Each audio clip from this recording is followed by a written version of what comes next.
Many people believe that to overcome difficulty, they must fight harder, force themselves, or wait for motivation. But the mind does not respond well to force. The mind is like water: disturb it, and it becomes cloudy. Calm it, and it reflects truth. So today let us explore how to guide the mind, rather than resist it. We will learn how to trick the brain, not through deception, but through understanding. There are 4 principles to this. When we speak of doing hard things, the problem is rarely the thing itself. It is our relationship to the thing, our thoughts about it, our expectations and fears before we begin, that make it appear heavier than it really is.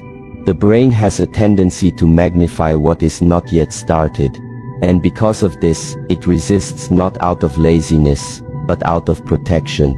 It wants to conserve energy, avoid the unknown, stay within the familiar. This is the mechanism of survival. But we are not here to merely survive. We are here to grow, to transform. Now, how do we approach something difficult in a way that our brain does not trigger resistance? The answer lies in understanding that the brain does not operate well in large abstract goals.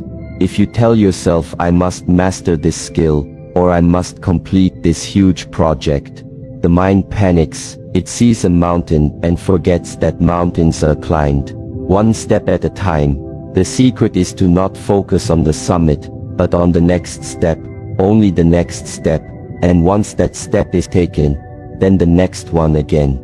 This is how a Shaolin monk trains, not by saying I will master the form, but by saying I will master the next movement. The same applies to everyday life. If you wake up and tell yourself I need to clean the entire house, the mind might resist. But if you say I will start by washing just 1 cup, or sweeping just this 1 corner, the mind agrees, because the pressure is lifted, the future is removed, and what remains is presence and action. What we are doing here is removing the story around the task. We are taking away the weight of what might happen, or what must happen, and returning to what is actually happening now. And this now is always manageable. This is what it means to trick the brain, not by lying to it, but by offering it something it can handle. We simplify, we bring the future into the now. We break the whole into pieces so small, the mind cannot argue with them. This is not weakness, this is strategy, this is intelligence. And it is a form of self-compassion. We can't burden ourselves with unnecessary mental weight. The work still gets done, but the suffering around it dissolves. You do not lift a heavy weight by thinking about how heavy it is. You lift it by preparing your body, and focusing on form, 1 rep at a time, not all at once. The brain is the same, it responds better to form than to pressure. Form means structure. Form means process, and when you build a process around taking the first step, you create momentum. Once you are in motion, the resistance is no longer as strong. You become absorbed. The task becomes part of your flow. The greatest resistance often comes before the first step, and after the last decision, meaning the longer you think, the heavier the task becomes. But if you simply act before the mind has time to argue, you move into what we call action meditation. This is a state where the doing silences, the doubting and the effort becomes the path. This is how the Shaolin warrior becomes one with his training. He does not wait for courage. He moves and courage follows. He does not wait to feel ready. He moves and readiness appears. So next time you face something that feels difficult, do not ask, can I do it? Instead ask, what is the smallest possible version of this? I can begin right now, and then begin, not later, not when you feel like it, but now. And if the step is truly small, the brain has no excuse to resist, because there is no danger. In 1 breath, in 1 push-up, in 1 minute of focus. And yet once you start, 1 becomes 2, and 2 becomes 5. And soon you find yourself doing what once felt impossible, not because you forced yourself, but because you moved without overthinking. This approach is not just a trick, It is a discipline, and like all disciplines, it becomes easier with repetition. The more you train the mind to act on small beginnings, the less it will resist in the future. The more you practice returning to the now, the more power you will find in it. And eventually even the biggest tasks lose their weight, because you have learned to not carry them all at once, but to carry only what is in your hands today. And so the art of doing hard things is not about being stronger than the task. It is about being gentler with the process, and more focused in the moment. When the brain says this is too much, you say I'm only doing this one part. When the mind says it will take forever, you say I'm only here for now. This is how you walk through difficulty, not by running, not by breaking down, but by continuing. One breath, one motion, one clear choice at a time. This is the path of internal mastery, the quiet strength that arises, not from struggle but from steady presence. And you will find that the more you walk this way, the less you fear the difficult things, not because they become easy, but because you have become prepared, steady and calm inside the storm. And that is enough. Before we act there is a thought, and before the thought there is identity. What we do begins with what we believe. We are the reason we struggle to begin hard things is often not because the task is too difficult, but because the image we hold of ourselves does not match the person who can do it. The brain protects this image. It says this is not who I am, and so it resists not the action but the change in identity. To move beyond this resistance, we must first meet ourselves where we are, without judgment, without shame. Simply look and ask, who am I in this moment, and who must I become to move forward? The shift does not begin with force, it begins with awareness. You cannot act like a disciplined person if you still believe you are someone who gives up easily. So first you speak the truth of the identity you wish to embody, even if it feels unfamiliar at first. Say it not for the sake of ego, but for the sake of alignment. When you wake and say I am someone who chooses effort, I am someone who moves even when it's hard, the brain begins to shift.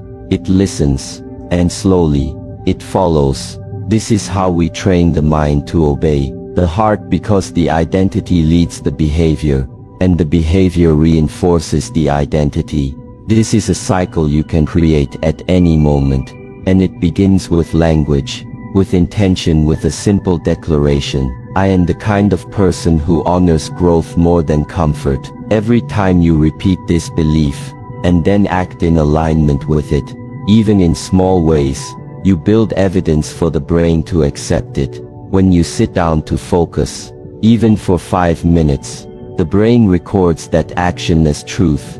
When you keep a promise to yourself, no matter how small, the mind accepts this version of you as real, and so the old self that used to avoid hard things begins to dissolve, not because you fought it, but because you stopped feeding it. The power lies in how you interpret your own story.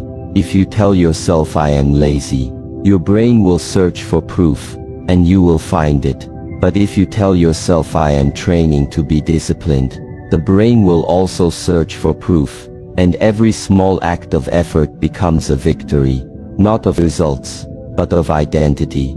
This is how a Shaolin monk rises, at the same hour every day, not because he feels like it, but because his identity is the kind that honors the routine. You do not need to feel ready to act as the person you want to become. You need only decide that each small decision is a vote for that version of you. This is how we trick the brain, by bypassing the question, do I want to, and replacing it with the answer, this is who I am, and this is what I do. The brain will eventually believe whatever you prove, with repetition. So show it again and again, who you are becoming. This practice is not about pretending, it is about remembering you already have discipline, you already have focus, you already have strength. They may be buried under doubt and fear, but they exist. Your job is to bring them to the surface through consistent action and conscious self-talk. The monk does not become disciplined through one great act, but through one quiet decision, repeated without applause, without drama, only truth. There will be moments when the old self returns, when the voice of limitation speaks again and says, "You cannot do this, you are not strong enough, you are not consistent enough." When that voice comes, do not argue with it, do not resist it, simply act, prove it wrong, not through emotion, but through movement. When the body moves, the mind follows. When the action aligns with the higher identity, the old patterns lose their power. If you want to change your life, you must change the kind of person you believe. You are not with fantasy, but with practice. Start saying, "I am the type of person who faces discomfort. I am the type of person who finishes what I start. I am the type of person who makes decisions based on purpose, not emotion," and then begin to act like it. Not all at once, not perfectly, but one step at a time. The path of self-mastery is not about building a new self from scratch. It is about uncovering what has always been inside, and giving that part of you more space. To lead, the brain will resist at first. It will try to protect the old self, the predictable self, the safe self. But you can smile at this resistance, and still walk forward, because you know the truth, that growth only comes when identity expands, and identity only expands through action. So when you feel stuck, when the task feels too hard, when the motivation disappears, return to the question, "Who am I right now, and who do I choose to be?" Let your answer be your compass, and let your actions follow, not in force, not in panic, but in clarity. Because when you remember that identity leads everything, you no longer wait for the world to change you. Change how you show up in the world. And once that shift begins, it cannot be undone. Because the moment you believe you are capable of effort, your actions will prove it. And once your actions prove it, your brain will accept it. And once your brain accepts it, the hard things become simply the next things. And this is the freedom we are all seeking. Not ease, but alignment. And when who you are matches what you do, you no longer need to trick the brain. It will follow willingly, because it now knows who it serves. And it serves the one who leads from within. The mind waits for the right feeling before it moves. It waits for inspiration, for excitement, for a spark. But this is the trap. The belief that action must be fueled by motivation, that something inside you must light up before you begin to move. And because that feeling does not always come, the brain learns to wait, and in the waiting it becomes weaker. Because every moment you delay, the task grows heavier in the mind, not in reality, but in perception. And so the longer you wait, the harder it feels, and the cycle continues. Now consider the way of the monk. When he wakes, he does not ask, "How do I feel?" He does not ask, "Do I want to train?" He simply begins, not from emotion, but from rhythm. This is the power of ritual. A structure that replaces hesitation with movement. A pattern that removes the need for decision. When you live by ritual, the brain no longer questions the action. It accepts it as truth.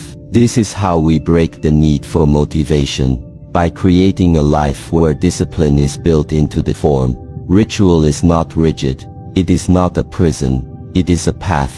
It is the form you give to chaos. It is the agreement between you and your future self, that no matter how you feel today, you will still take the next step. When the mind is tired, you will still sit in silence. When the body is weak, you will still stretch. When the will is low, you will still show up, because the ritual is stronger than the mood. This is not harshness. It is freedom. The freedom that comes from no longer negotiating with your lower self. You build ritual by choosing the action, and giving it a place in time, in space, in attention. When the sun rises, I meditate. When the tea is ready, I write. When the room is quiet, I begin to study. You link your effort to the world around you, and in doing so, you let life support your practice. This is the secret. Monks have known for generations that when the same act is repeated at the same time, in the same place, the mind accepts it as law, and the resistance disappears, not by force, but by rhythm. Do not wait for energy to come. Give it something to follow. Energy comes through movement, not before it you begin, and then the energy arrives. This is the truth that breaks the myth of motivation. You do not need to feel like doing the thing. To do the thing you only need to begin, and the rest will meet you there. If you wait to feel inspired, you may wait forever, but if you act, you will often find that the inspiration grows through the doing. Ritual teaches the mind that some things are sacred, that some parts of the day are reserved not for distraction, not for delay, but for discipline. It sets the boundary. It says, in this moment, I do not scroll, I do not avoid, I do not escape. In this moment, I breathe, I move, I commit, and the brain learns that this time is not up for debate. This is how warriors are shaped, not in bursts of energy, but in quiet decisions that repeat until they become who you are. When you build ritual, the brain begins to relax. It no longer fears the task, because it sees it as familiar. What was once difficult becomes normal. What was once delayed becomes automatic.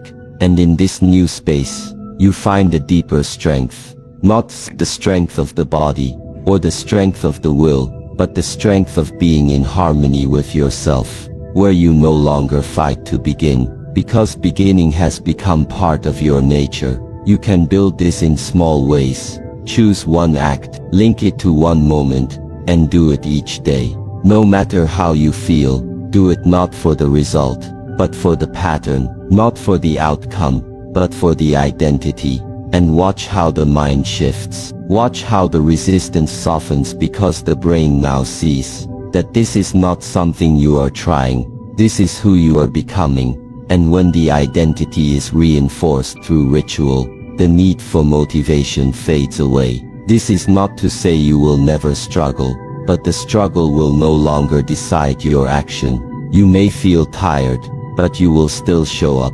You may feel afraid, but you will still begin. You may feel doubt, but your feet will still move, because the ritual holds you when emotion does not. This is the power of form, to give shape to your practice, and to make it stronger than your excuses. So do not wait for the right day, or the perfect feeling. Start the ritual now. Choose something simple. Make it small, make it specific, and give it a place in your day. Protect it, not with pressure, but with honor, because that space is where your new self is being trained. Every time you return to the ritual, you are proving to your brain that this path matters, and that proof is more powerful than any passing mood. You are not what you feel, you are what you do, again and again. So let your actions speak louder than your hesitation. Let the ritual carry you when the mind wants to run, and in time the brain will stop resisting. It will begin to crave the structure it once feared, and the hard things will no longer feel hard, because they have become part of your rhythm, part of your breath, part of your life. And this is how you walk the path, without needing motivation. You walk with rhythm, with devotion, with steady footsteps that do not ask for permission, and each step becomes lighter, because the burden of choice is gone, and what remains is clarity and peace, and the quiet power of self-respect that comes from doing what you said you would do, even when you didn't feel like it. And that is enough. The mind will always search for the path of least resistance. This is its design, to keep you safe, to conserve energy, to avoid pain, and seek comfort. But growth does not live there. It does not wait in the soft places. Growth lives in friction, in challenge, in discomfort. The brain says avoid, and the spirit says lean in. And and the one you listen to shakes. The life you live, most people see resistance as a wall, but it is not a wall, it is a mirror, showing you where your work begins. When the body feels tired, and the task feels heavy, and the brain says stop, this is too much, that is the exact moment where strength is formed, not in success, not in ease, but in effort. When the effort is real, transformation is real. When you meet discomfort, without turning away, you begin to train a new part of the mind, the part that stays, the part that does not flee.